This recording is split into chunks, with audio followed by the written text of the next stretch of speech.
Sebetulnya saya perkenalkan saya ini saya memang menyampaikan tadi bercerita banyak yang saya juga menyampaikan aspirasi bahwa saya tugaskan di sini ini kan diwadalkan, saya katakan wadal ya, karena saya dulu itu menjabat di salah satu Sukaranya dengan jumlah siswa 1.000. Saya harus membenahi ke Cisayong. Cisayong ini mungkin Komisi 4 harus tahu bahwa lihat di YouTube bagaimana gejolaknya di SMP 1 Cisayong ini, dan saya alhamdulillah berkat dukungan dan kerjasama semua pihak termasuk dengan tokoh-tokoh masyarakat dan sebagainya, saya bisa menstabilkan kondisi Cisayong ini kayak tahu. Dan saya merasa bersyukur juga, ternyata saya memang menggali mutiara tak pendam, berlian nih, Cisayong ini berlian, potensinya ada, bulbulnya handal. Dan alhamdulillah sejak saya memimpin di sini, saya juga bisa mengubah karakter anak yang awalnya ketika saya datang ke sini, anak-anak itu tidak pernah ada kesantunan kepada guru, kepada kepala sekolah, dan saya menjadi body shaming ya seperti itu, diperolok dan sebagainya. Tapi saya itu menjadi tantangan kepada saya untuk bagaimana saya menata sekolah ini supaya lebih lagi berprestasi, lebih lagi memiliki akhlak dan perilaku yang tadi keliling itu. Mungkin sekolah ini 2 tahun ditinggalkan sebagai COVID, hancur lah sekolah. Maka saya melihat potensi-potensi di sekolah ini, termasuk pembenahan yang tadi disebutkan kantin. Dulunya kita punya kantin menggunakan 2 ruangan kelas, tapi saya lebih kepada prioritas bagaimana memberikan pelayanan terbaik kepada peserta didik. Kita membutuhkan 4 ruangan kelas, sementara 2 kantin yang bisa jadikan 2 ruangan kelas. Maka saya sulap itu swadaya, bukan bantuan dari pemerintah. Swadaya warga dan komite waktu itu bersama dibantu oleh Humas membangun lagi. Nah, saat ini kekurangannya adalah 3 ruangan. Hal-hal lain adalah alhamdulillah saat ini Bapak dan Ibu, dulu saya tidak seperti ini, dulu ruangan tidak memiliki ruangan ini, tapi semua sama dengan guru. Betapa tidak efisiennya ruangan ini, sehingga guru juga tidak leluasa, personal guru, kemudian kepala sekolah ini boleh di sana dan sebenarnya sangat mengkhawatirkan. Saat ini dengan inovasi saya coba membangun sekat ini sehingga bisa leluasa untuk menerima tamu dan juga bisa leluasa untuk melakukan pekerjaan. Terkait mengenai aspirasi yang disampaikan oleh Cinusa ini, memang kami telah menerima surat. Waktu itu surat yang dilayangkan oleh Pak Jaja selaku ketua RW. Saya sampai dan saya terima dengan baik dan sebagainya, tetapi saya juga tidak mau melangkahi dan menghargai serta menghormati sekolah terdekat. Waktu itu hanya langsung kepada Cisayong dulu, pertamanya ke Cisayong dulu. Maka saya sarankan begini, Pak, kalau saya secara pribadi oke saja, tapi saya menghargai sebagai kesantunan lah. Yang terdekat dulu tolong dikunjungi dan ditanya oleh Bapak. Saya sampaikan siapa gitu ya. Kalau Cisayong kan tidak berdampak lah, terlalu jauh gitu ya. Tidak terlalu jauh, bahkan mungkin tidak ada anak yang melanjutkan dari sana ke sini gitu, tidak ada gitu ya. Makanya saya dan beliau melakukan saran saya kepada beberapa sekolah. Entah seperti apa gitu ya. Ada mungkin hambatan yang dihadapi oleh beliau ke sekolah-sekolah negeri dan sekolah-sekolah terdekat. Dan waktu itu ada pertemuan di kecamatan dan saya tidak ikut gitu ya, karena mungkin waktu itu juga saya ada kegiatan gitu. Yang lain semua sudah menandatangani ketidaksetujuannya dengan alasan bahwa menurut mereka bahwa sekolah yang ada juga kekurangan murid gitu ya. Kalau ada sekolah yang baru lagi, bagaimana nasib kami gitu. Sementara kami juga punya bapak dan ibu guru yang harus mendapatkan jadwal mengajar 24 jam bagi PNS. ini juga banyak di sekolahnya yang ngajegang gitu ya. Kata Madela mah kekurangan dari budak segitunya dan sebagainya. Walaupun Pak Jaja dan sebagainya menyatakan bahwa katanya ini bukan akan yang mendaftar di sekolah itu bukan dari wilayah terdekat tapi dari wilayah jauh. Nah mungkin Bapak perwakilan dari Komisi 4, saya pun menyikapi permasalahan ini dengan bijak. Saya juga tidak mau membuat kegaduhan ini, tapi saya sangat menghormati mereka seprofesi dengan saya. Bukan berarti saya ilon, bukan, tetapi mungkin dari 7 sekolah saya satu bagaimana nanti ke Komisi PAN di wilayah ini. Maksudnya gini, dari 7 sekolah tidak menyetujui Cisayong yang jauh dan tidak berdampak, misalkan ujung-ujung, berarti kan kos tentunya Hawaii menegakkan kas saya dan sebagainya, itu secara psikologi. Dan juga Cisayong belum siap Pak untuk menjadi sekolah filial yang dimana kami ini dengan alasan kekurangan guru saja 24 ya, sarana prasarana juga terbatas. Kalau menjadi lebih-lebih tidak berdampak, kalau menjadi filial dan sekolah ini yang notabene semua hal yang saya tahu, ini saya baca, semua hal, kebutuhan, kekurangan, dan yang terkait dengan sekolah itu berarti tanggung jawab dari sekolah SMP Negeri 1 saja. Hasil dari musyawarah semua, Bapak dan Ibu menyatakan, Bu belum siap, kami juga sedang berbenah. Lebih-lebih kita menghargai sekolah terdekat itu adalah yang utama yang akan menjadi alasan dinas itu memberikan izin. Kalau menurut saya pun memberikan izin lebih-lebih dengan tadi yang tidak berdampak, bagi dinas pun tidak menjadi prioritas karena jauh. Biasanya yang saya tahu, saya juga punya yayasan di Salompa, SMP Budi Pekerti gitu ya.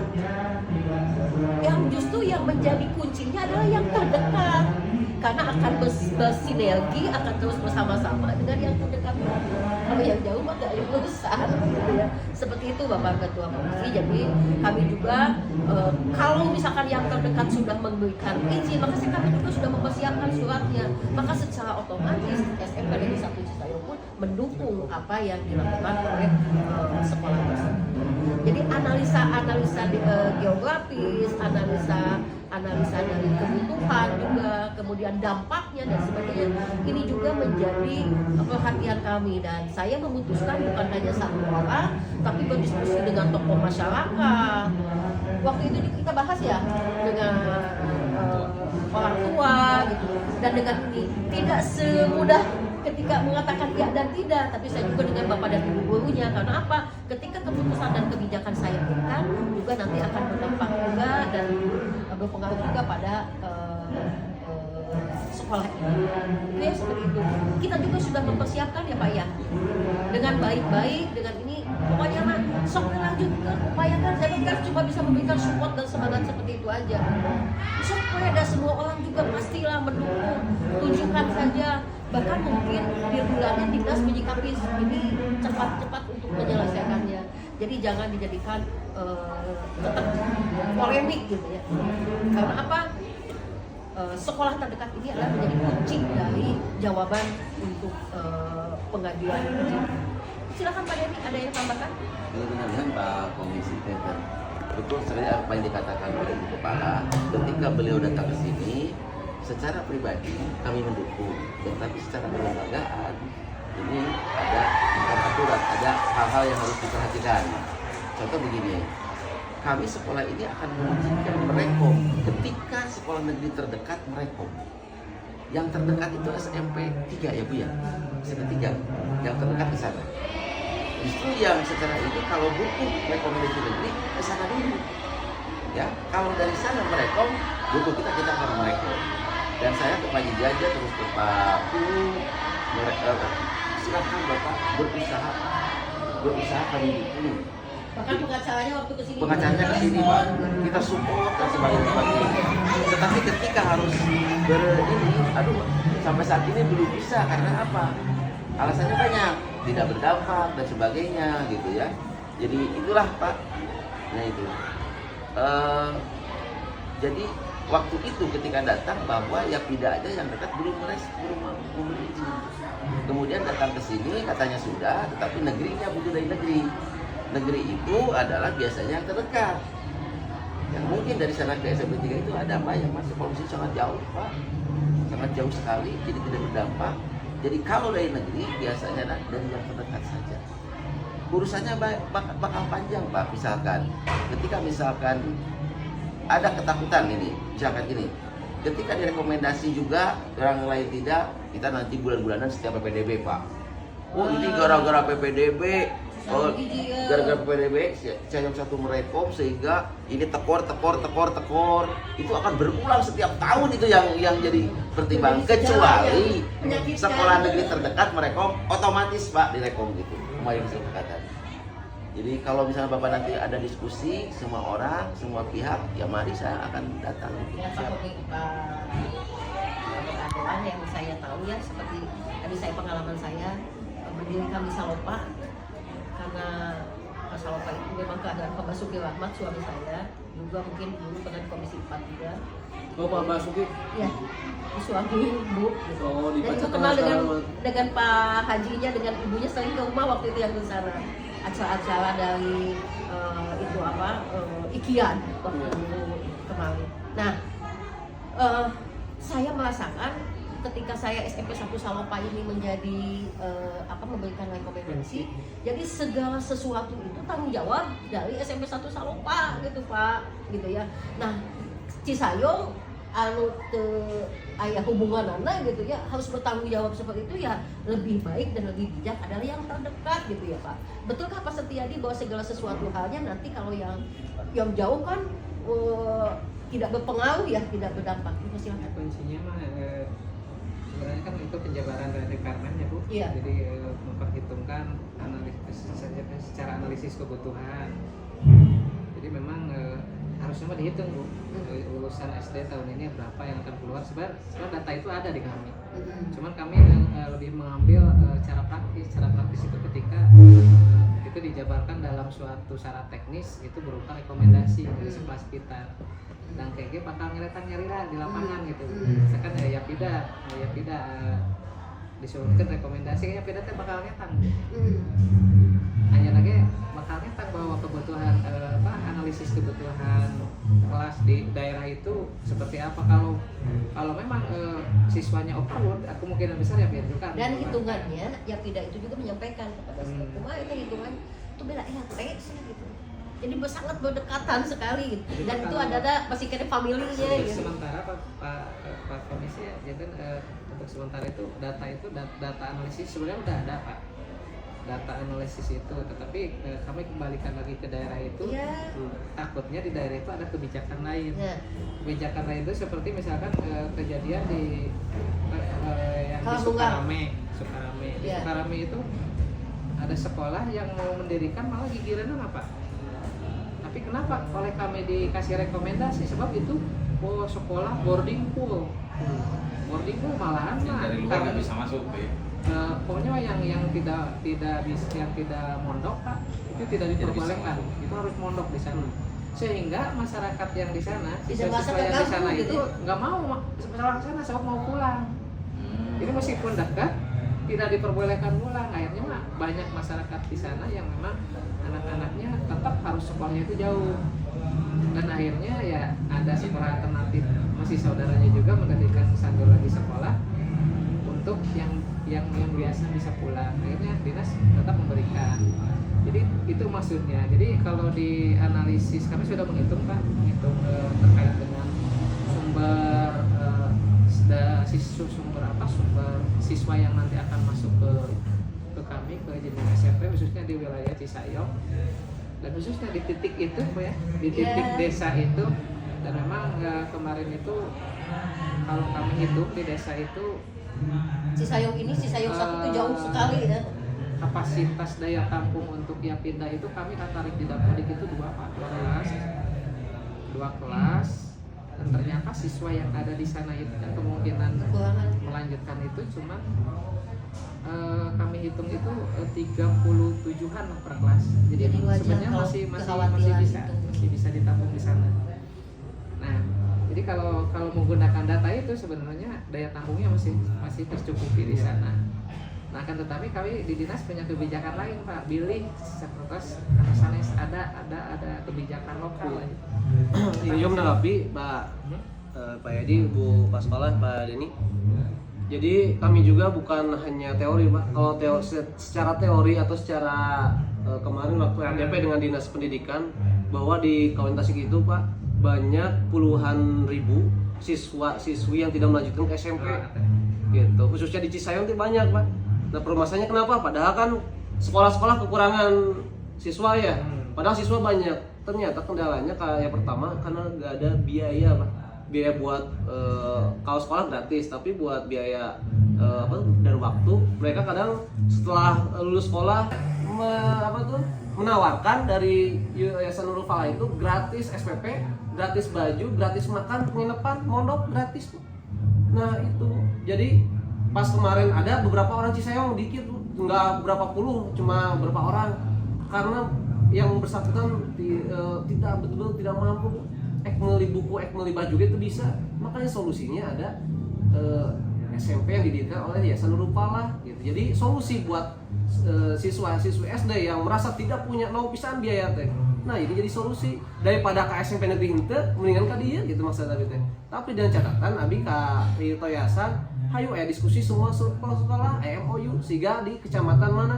Jadi camat mengundang semua kepala sekolah merekomendasikan sekolah tersebut asal MOU. Jadi tidak boleh ada di kecamatan tersebut, tidak boleh yang nggak mondok dan lainnya. Itu, Bu. Nah, sebetulnya permasalahan itu bertahun-tahun, cuma abi disayangkan teh sekarang kan Juli ya, sampai Juli. Kalau Juli 30 siswa ini nanti rekomendasi belum direkomendasikan, berarti yang 30 siswa ini tuh terancam tidak sekolah atau diserahkan pada sekolah-sekolah sekitar. Kalau misalkan sekarang kayak negeri dan lainnya mereka mau atau tidak gitu. Jangan-jangan nanti solusinya mereka yang 30 ini gak sekolah, baik lagi ke Ciamis dan lainnya gitu. Nah, itu Bu permasalahannya tuh gitu. Bukan abi kalau misalkan tadi siswa-siswi yang dari kecamatan ini banyak yang kesana, abi protes karena kan kekurangan sekolah teh di sini. Tapi kalau misalkan betul-betul yang datang ke sana tidak punya biaya sama sekali, tidak punya rumah, tidak punya orang tua apalagi ya, mau pisan biaya hidupnya ditanggung gitu. Uangnya dari mana? Dari donatur. Jadi ke pakaian, SPP, makan sama penginapan udah ditanggung sama yayasan, ada donatur. Dan guru-guru juga kebanyakan guru agama, bukan guru yang formal, tapi kebanyakan guru agama. Dan yang baru lulus, yang mereka itu nggak kerja, nggak jadi honorer, nggak jadi P3K, apalagi PNS gitu. Nah, jadi merangkul guru-guru dan mereka dibayar per jam gitu. Otomatis guru yang di Cisayong yang tidak punya pekerjaan bisa ditampung oleh mereka, khususnya guru agama gitu. Dan siswa-siswa yang daftar ke mereka yang betul-betul mau biaya tanpa biaya spesial pun gitu. Kalau mereka pilih mau ke negeri atau ke SMP yang pindah atau ini, ya mungkin mereka juga daripada bayarkan lain mendingan ke sekolah gitu. Makanya iya yayasan itu salah satu solusi. Makanya permasalahan yang kemarin disampaikan oleh Kabid SMP, banyak yang tidak melanjutkan ke SMP, bisa salah satu tangani gitu. Makanya ini harus komunikasi semuanya gitu. Karena kita pengen sebelum nanti Pak Camat ya yang biasa mengundang semua kepala sekolah yang mungkin di SMP gitu, dan mungkin MOU-an dengan kepala sekolah yang nanti baru, mudah-mudahan ada perhatian. Karena abi sampaikan ke Pak Kadis, abi bukannya museum politik, abi bukan karena politik lah dah. SMP itu terkenal ke abi, ketua yayasan kalau terkenal milih abi duka gitu. Tapi abi karena ini permasalahan di masyarakat, iya suka jadi solusi. Kita butuh solusi lain ke teori bari jeung kekurangan siswa tersekolah, iya terbengkalai. Nah, jadi kan semuanya dikorbankan. Cobalah semuanya bisa bangun komunikasi yang baik. Mungkin catatan dari kepala sekolah, MOU dari yayasannya coba nggak boleh dari kecamatan Cisayong muridnya misalnya teh, atau betul-betul dikaji dulu yang murid yang masuk harus betul yang tidak mampu, yang tidak punya biaya gitu. Nah, seperti itu Bu maksudnya teh gitu. Sekolah bentuk sekolahnya sekolah berasrama. Kayak itu kayak pesantren ini mah gitu. Kayak akal besar. Dan ini Bu kemarin kan Yapida ya yang ini. Gitu. Kemarin juga Pak. Jadi dari yang kebanyakan emang dari Yayasan Nurul Falah sekolah di Yapida. Tapi komitmen mereka yang sudah bersekolah di Yapida atau di sekolah lain tidak ditarik kembali ke SMP yang baru. Ya itu kan tinggal mungkin penyelesaian yang terdekat aja ya Pak ya. Gitu. gitu yang terdekat aja. Sebetulnya udah ada Bu 3 rekomendasi ini dari swasta. Itu sudah memenuhi syarat. Cuma Abi yang disayangkan teh Kalau sudah 3 ini mah kenapa enggak ini ya? Tapi Cuma yang ini- kuncinya, Bu, itu kuncinya belum. Dapir Japolah, Cisayong, Pada Kembang, Luisari, Sukaratu, Nomor berapa Pak Rofi? 0877 1230. Gedung Ponet Medi Rehab bulan ayeuna. Terus penten kunaon ruang rawat inap ieu tacan probasi karena BPJS belum kerjasama. Alhamdulillah kemarin Pak Abi didorong ka pola BPJS-na. Alhamdulillah geus cepat. Aku udah lewat. Oh siap. Itu mah Hatur nuhunnya apa? Hatur nuhun pisan. Tapi langsung. siap. Sudah. Ini salamnya Pak Kabit.